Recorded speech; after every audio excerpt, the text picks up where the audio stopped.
Representative Swazinski.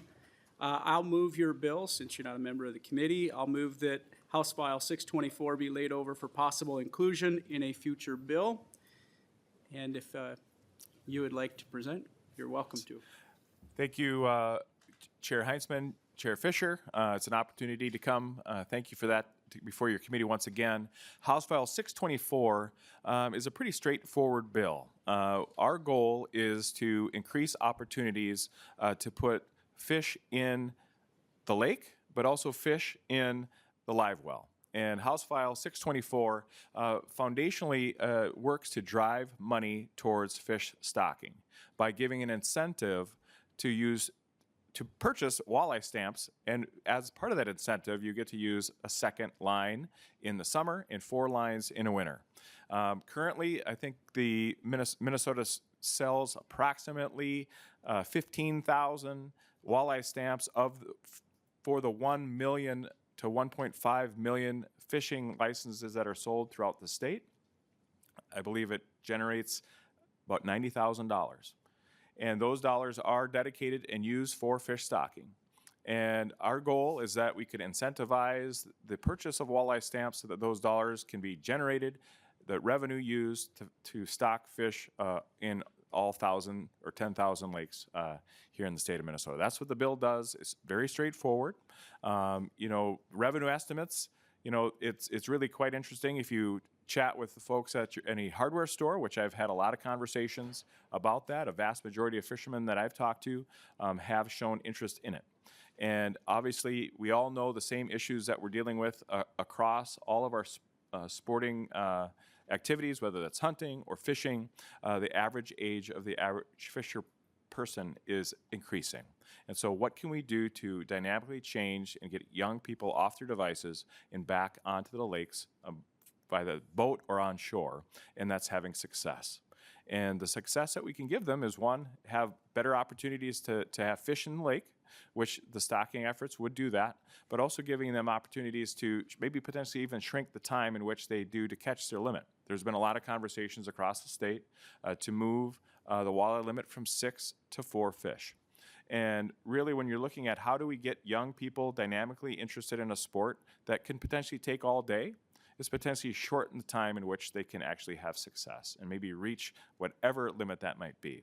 This bill is ambiguous to limits, but it does play a part in actually having success. And you ask any person that's been fishing, including most of yourselves that have been out, if you've had success, the most likely thing that you're going to do is go fishing again.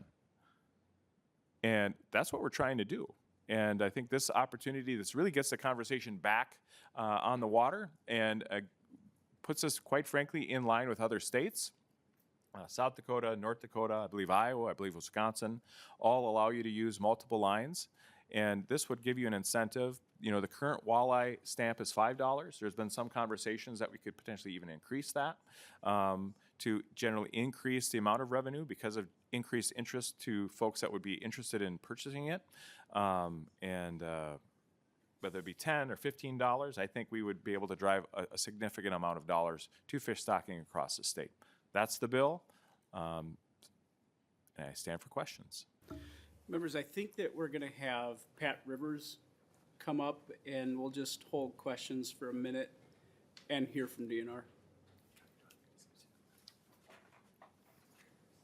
Deputy Director, if you'd like to introduce yourself, that'd be great, and proceed. Good afternoon, Mr. Chair. Thank you.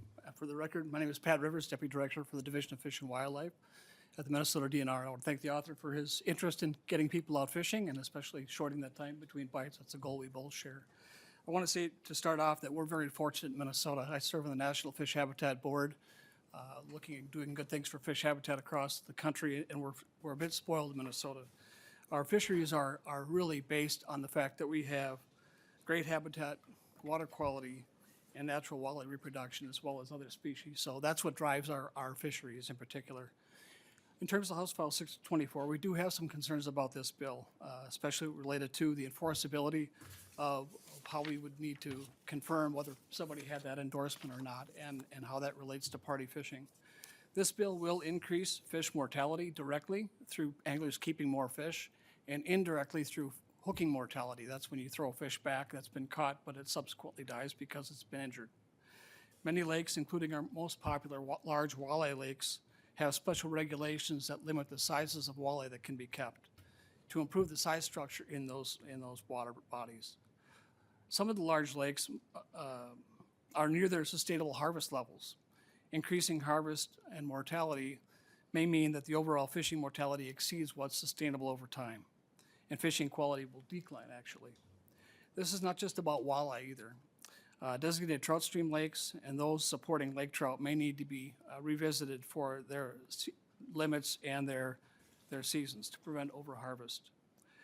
This bill will also put additional pressure and catch on our muskie populations, where trolling and live bait fishing has become increasingly popular, as well as the use of things like forward-facing sonar, which takes those hidden fish and makes them available to the angler in a way that really hasn't been available before. This bill will also increase pressure on harvest on lake sturgeon and catfish, which are managed primarily as a trophy fishery. And there's more I could say about other species as well, but I'll stop there and be available for questions should you have any. Thank you, Mr. Chair. Thank you. Members, any questions? Representative Burkle. Thank you, Mr. Chair. And Mr. Rivers, could you you mentioned enforcement. Could you explain how this enforcement would be any different than any other enforcement the DNR does? Director. Mr. Chair, Representative Burkle, if you have a party that's fishing and you count 7 lines, you need to figure out who's got that extra endorsement. So currently, we all know that if somebody's using 2 lines on the water and there's 1 person in the boat, that person's fishing illegally or with too many lines. So it means that you need to check everybody in that boat. Our enforcement officers brought this to my attention. So that's the biggest issue. It's just the fact that you've got multiple lines and you need to go to that boat and find out who has the endorsement and who does not. Representative Burkle. Thank you, Mr. Chair. Wouldn't the enforcement officer be checking if they have a license anyway? Director. Mr. Chair, I didn't hear the question, sorry. Representative. Mr. Chair, wouldn't the enforcement officer be checking whether or not the folks in that boat have a license anyway? Director. Mr. Chair, Representative Burkle, you're correct, but this does make the enforcement more complicated by having to check to see who has an endorsement for that second line. Representative. I think Representative Gilman. I want to make a comment really quick and thank the author for bringing this bill forward with the intent to get more folks out to enjoying the properties the lakes that we have, having the experiences and the memories that I've made fishing with my grandpa, using sweet corn on the end, and just the memories that I have on the boat with him and the experiences I had because we were catching the fish. Now, if I was just there hanging with my grandpa, watching him smoke Lucky Strikes, I don't know if it would have been as much fun, but we found all the cool spots, and I'm grateful. I think it's going to be great for figuring out ways. We've made a lot of investments into fisheries and just into, supplying the stock. And after things have happened with fish kills around our state the last couple of years, this is a really creative way to not only bring more memories forward, but bring more money in. So thank you for your support. Representative Gottfried. Thank you, Mr. Chair, and thanks to you both for being up here today and for bringing the bill forward. I also have many great memories of fishing with my grandfather from my youth, and it's a great activity. The question that I have would actually be for our individual from the DNR here. I just want to make sure that I understand the concern about the stress on the fish and the fish populations. Is the current concerns, because as far as I understand it, that this does not change the limit to the way that how many walleye somebody can catch, but is the concern then that somebody could catch over their limit and then return a number of walleye back into the water to get to that limit, but then those walleye are then injured because of the hook, and then they perish in there, thereby like further distressing the population of walleye within a particular body of water. Is that one of the primary concerns pertaining to the walleye specifically? Director Rivers? Mr. Chair, Representative, it's just about the added pressure and added mortality that will happen with this regulation. If I'm out trolling on Woman Lake in Cass County and I've got 2 lines out, it's very likely that I'll catch more fish than if I just have the 1. And certainly as I throw more fish back, if I'm catching and releasing, there will be more hooking mortality. So it's the additive nature of that mortality that has us concerned. Representative Gottfried? And then ostensibly, it's literally the other concern about some of the other fish that you mentioned is catching strays, so to speak, of maybe accidentally putting for the same concerns, putting pressure on other fish populations that may also be in trouble. Is that correct? Director Rivers? Mr. Chair, Representative, not even just in trouble, but just rather just the sustainability of what we can harvest. I used to be the large lake biologist for Leech Lake, and I believe the sustainable number there was somewhere in the neighborhood of 200,000 pounds. Increasing the number of lines that are in the water will increase that harvest over time, and that we question whether we can sustain that level. Representative? Understood. Thank you. I appreciate the explanation. Thank you all. Representative Falconer? Yeah, thanks. I like anything that's going to get kids outside hunting, fishing more regularly. This seems like it has the potential to do that. I guess one of the things main concern, just looking up, you mentioned lake sturgeon. Just did a quick 19 of the 20 lakes that have them are anyway, they're threatened and endangered in Minnesota. So kind of the unintended consequences to me is just, kind of a small concern at least. Would you consider looking at it sort of like deer hunting zones of if there's a set of lakes that are where walleye populations are already like decreased to a point where it's not sustainable, or there's other threatened endangered species there, like we wouldn't do the 2-line there, but you could somewhere else, or if tribes have specific concerns near the reservation, that's gonna harm their rights to hunt, fish, gather. Just kind of thinking, if not so much in a statewide sort of way, but taking more of a zone-by-zone approach, sort of like deer hunting. Deputy Director?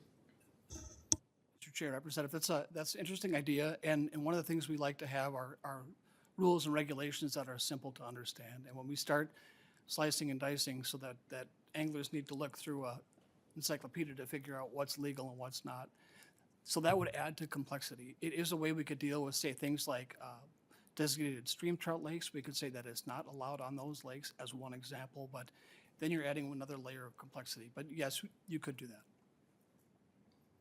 Representative?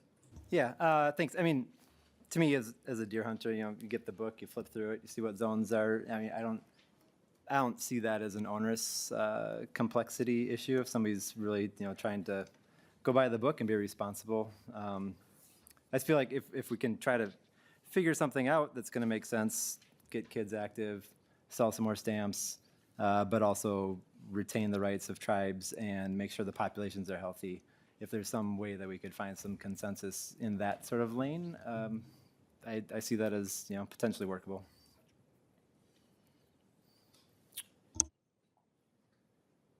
Not seeing any more questions. Representative Swazinski, if you'd like to have some closing comments? Thank you, co-chairs. Thank you, members. I appreciate the opportunity to present the bill. I am open. My door is open when it comes to this conversation. I think whether it's focused on a specific species when it comes to stocking, we could spread it out amongst a group of species when it comes to not just stocking walleyes, but potentially to impact other lakes that might be impacted because of this. But at the end of the day, DNR said it itself. What will this potentially do? It might give you a chance to catch more fish. And we're not hiding that fact that you might actually catch more fish, but also have better opportunity to catch fish by having more fish in the water. So thank you, appreciate your time, and willing to work with any one of you to help improve this piece of legislation. So thank you. Thank you. And members, I renew my motion that House File 624 be laid over. The bill is laid over.